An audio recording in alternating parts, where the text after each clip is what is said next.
غیبت اور مردہ گدھا۔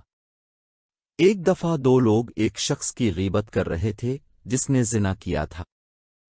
حضرت محمد صلی اللہ علیہ وسلم نے ان کی گفتگو سنی اور خاموشی سے چلتے رہے۔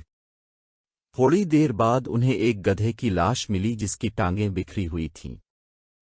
رسول اللہ صلی اللہ علیہ وسلم نے ان سے فرمایا کہ جاؤ اور اس مردہ گدھے کا گوشت کھاؤ۔ کہنے لگے مردہ گدھے کا گوشت کیسے کھایا جا سکتا ہے؟ رسول اللہ صلی اللہ علیہ وسلم نے فرمایا تم نے اپنے بھائی کی توہین کی جو مرے ہوئے گدھے کا گوشت کھانے سے بھی بدتر ہے۔ مذکورہ واقعہ ابو داؤد کی روایت کردہ حدیث سے اخذ کیا گیا ہے۔ اس واقعہ سے ہمیں معلوم ہوا کہ غیبت کا برا اثر مردار سڑے ہوئے جانور کے گوشت سے بھی زیادہ برا ہے۔ غیبت زبان کو میٹھی ہے لیکن یہ تمباکو نوشی کے مترادف ہے۔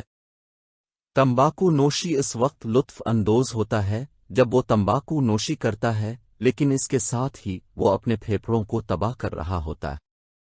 اسی طرح جب کوئی شخص غیبت کرتا ہے تو وہ جس شخص کے بارے میں بات کر رہا ہے اسے دے کر اپنی نیکیوں کو برباد کر دیتا ہے۔